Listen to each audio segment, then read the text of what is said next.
High সবাইকে, আমি Ananya and again welcome back to my blogs. ব্লগের শুরুতেই বলে দিই, আজকের দিনটা কিন্তু আমার খুবই দৌড়াদৌড়িতে কেটে গেছে। মানে কখন সময় কিভাবে চলে গেল কিছুই বুঝতে পারিনি। আজকে আমার সকালটা হয়েছিল মানভীর সাথে। ঘুম থেকে উঠিয়ে দেখি যে মানভী চলে এসেছে।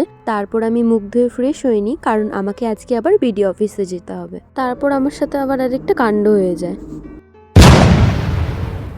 আসলে সকালে যেহেতু মানভী এসেছিল, তো মানভী সবসময় আসলেই আমাদের ড্রেসিং টেবিলের সামনে এসে খেলা করে। আর এখানে মার সুই সুতোর যে বাক্সটা ছিল ওটা মানভী রেখেছিল একদম সামনে। আমি আলমারিটা খুলতেই ওটা পড়ে যায়, আর পড়ে গিয়ে সব সুই সুতো একদম চারিদিকে ছড়িয়ে ছিটে পড়ে যায়। তো আমি সেগুলোই গুছিয়ে নিয়ে আমি তারপরে স্কিন কেয়ার করছিলাম।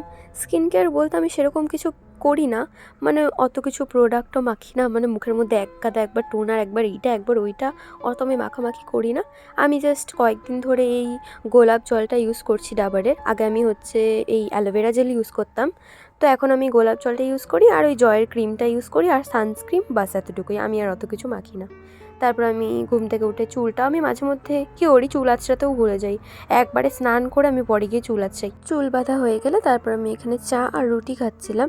তারপরে চা রুটি খেয়েই বাবার যে ডকুমেন্টসগুলো ছিল ওগুলো নিই, আর যে ফর্মটা জমা দিতে যাব ওই ফর্মটা নিয়ে অল্প সানস্ক্রিনও মেখে নিই, কারণ বাইরে খুব রোদ ছিল। এখন তো বলতে গেলে শীতকাল শেষই, গরমকাল শুরু হয়ে যাচ্ছে, গরমের দিন চলে আসছে।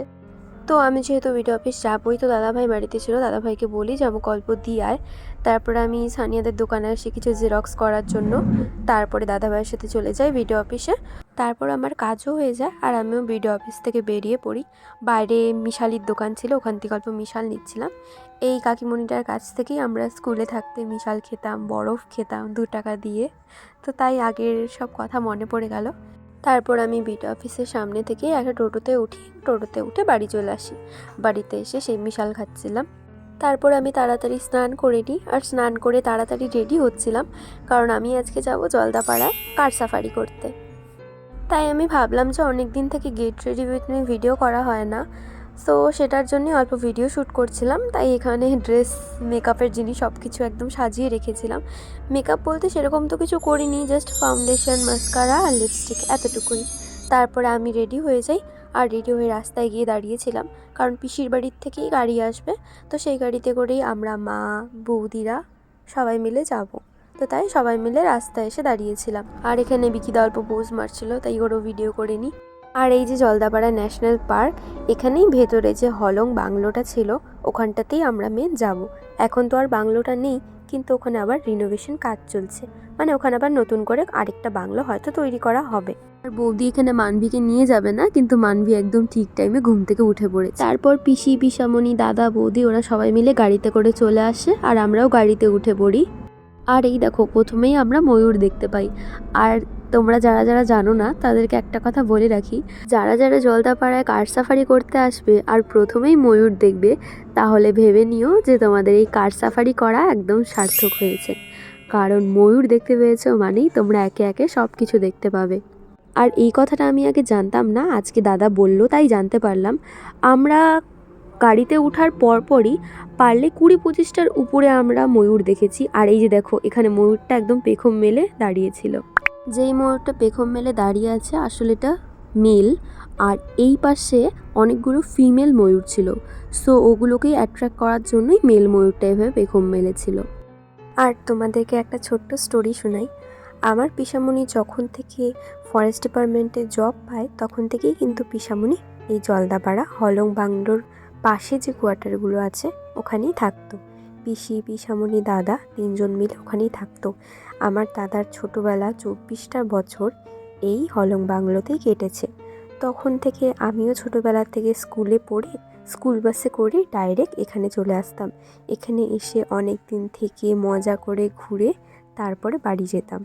আমাদের তখন উইকেন্ড মানেই পিসির বাড়ি আসা, আর পিসির বাড়ি আসলেই হাতির পিঠে ওঠা ফ্রিতে, সব কিছু ফ্রিতে, ঘোরা ফ্রিতে, হাতির পিঠে ওঠা। বাদবাকিরা সবাই বাইরে থেকে টাকা পয়সা দিয়ে সাফারি করা, হাতির পিঠে চড়তে আসতো, কিন্তু আমরা জানি পিসির বাড়ি আসলেই আমরা হাতির পিঠে চড়তে পারবো, ঘুরতে পারবো। এভাবে আমাদের কত রিলেটিভ এভাবে ঘুরে যেতে পেরেছে একমাত্র আমাদের পিসি আর পিসামণির জন্য। মানে মেন তো পিসামণির জন্যই। ছোটোবেলায় এই পিসির বাড়ি আসার কথা শুনলে এত মজা লাগতো, এত খুশি হতাম যে পিসির বাড়ি যাব, কত মজা, আবার এলিফ্যান্ট রাইডিং করতে পারবো, জঙ্গলে ঘুরতে পারবো, পিসামণি এটা এনে খাওয়াবে, ওটা এনে খাওয়াবে, নদীতে স্নান করতে পারবো। মানে এখানে আসলে আলাদাই একটা স্বাধীনতা ছিল, সারাদিন ঘুরে বেড়াতাম, কত মজা করতাম। কিন্তু তারপরে পিসামণি ট্রান্সফার হয়ে যায় এখানে, মানে জলদাপাড়া যে ট্যুরিস্ট লজ আছে আমাদের থানার পেছনে, ওখানে ট্রান্সফার হয়ে যায়। তারপর আর এখানেও আসা হয় না। আসা হলেও সেই 3-4 বছরে একবার বা 2-1 বছরে একবার। আর এখন তো আরেকটা খুবই একটা স্যাড নিউজ, মানে পিসামণি এই মার্চেই রিটায়ার হয়ে যাবে। আর এটাই হয়তো লাস্ট আসা, লাস্ট বলতে গেলে সেরকমভাবে লাস্ট না, মানে আসতে তো থাকবোই, এরপরেও হয়তো আসবো কোনো একটা সময়, কিন্তু আর আগের মতো ফিলিংসটা আর নেই। এই যে আমার পিসামণি যাদের কথা আমি এতক্ষণ বলছিলাম, আর এই যে দাদা আর বৌদি, সবাইকে বলছিলাম হাই করতে। তো চলো, আর যারা যারা আসছে সবার সাথে তোমাদের পরিচয় করিয়ে দিই। এখানে সামনেই আছে আমার মা, গ্রিন কালারের শাড়ি পরা, তোমরা তোমার মাকে চেনোই। আমার মা, তারপরে সামনে এটা হচ্ছে বম্মা, তারপরে যে পিছনে দিদি দাঁড়িয়ে আছে, তারপরে ওইদিকে আছে এই যে পিসি আবার আসলো, তারপরে ইয়েলো কালারের কুর্তি যে পরে আছে এটা হচ্ছে মানবীর মা, মানে আমার বৌদি। আর এখানে আমিও আমার ভিডিও ক্লিপ নিচ্ছিলাম। আসলে আমার ক্যামেরা কোয়ালিটি অতটা ভালো না, আমার ফোন হচ্ছে রিয়েলমি X7 ম্যাক্স।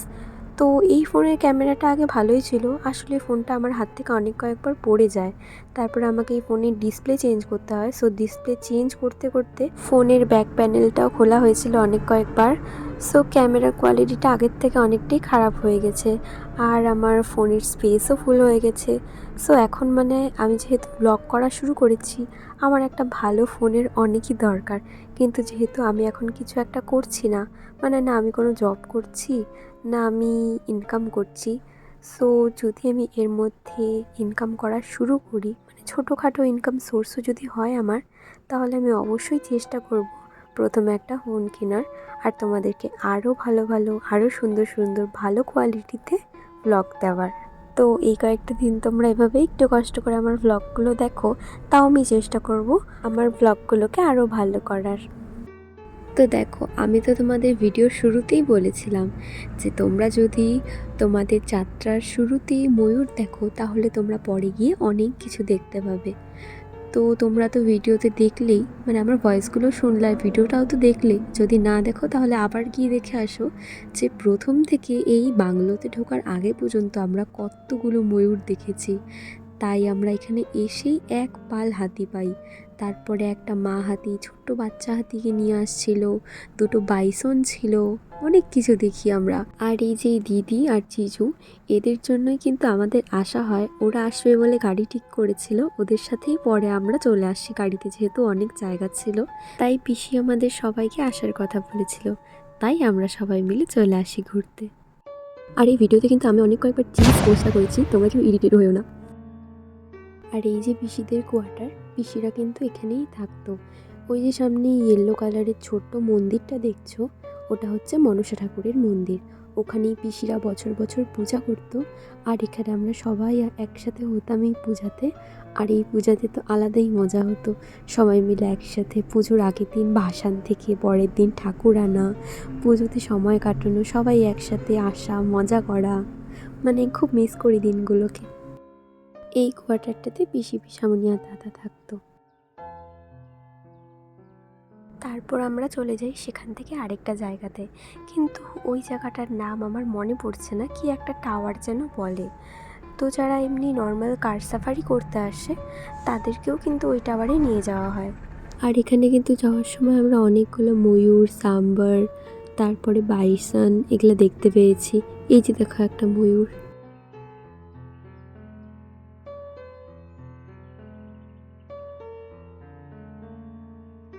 তারপরে আমরা চলে আসি টাওয়ারটার এখানে। এখানে সেরকম কিছু নেই, খালি দূর দূর থেকে ফাঁকা মাঠ, তো তাই অনেকগুলো জন্তু জানোয়ার সামনে আসলেই দেখা যায়। তো এখানে আসে আমরা অনেক দূরে একটা গন্ডার দেখতে পেরেছি, আর এখানে একটা হাতি, মানে পোষা হাতি রাখা ছিল, ওটাকে বেঁধে রাখা ছিল, তো ওটাই দেখছিলাম। আর সেরকম কিছু ছিল না এখানে দেখার মতো।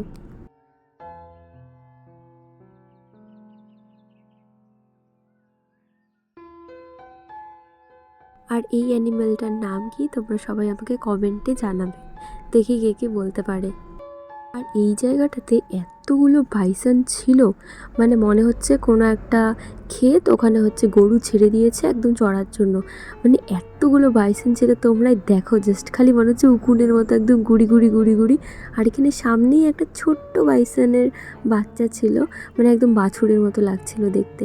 আসলে বাইসনটা তো একটু গরুর প্রজাতিরই হয়, তো ওদের বাচ্চাগুলো একদম গরুর বাছুরের মতনই লাগে দেখতে।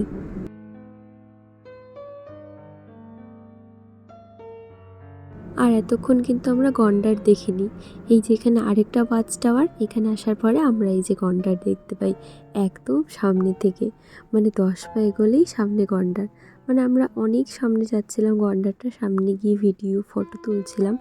আসলে রিস্ক তো একটু হয়েই যায়, কিন্তু ওখানে চেনা জানা আশেপাশে জঙ্গলেরই লোক ছিল, তাই অতটা আমরা রিস্ক নিইনি, অতটা কাছেও যাইনি। আর এখানে দেখো 2টা গন্ডার এক ফ্রেমে।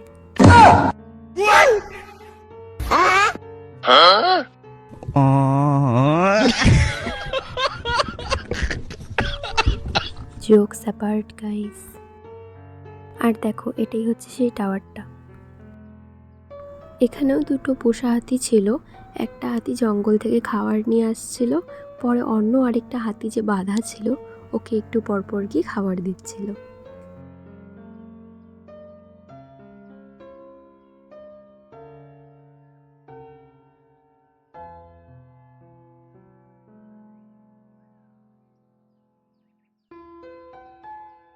আর এই যে আজকে আমাদের গেম চেঞ্জার, এই ভয়েসটা তোমরা বুঝেই শুনো।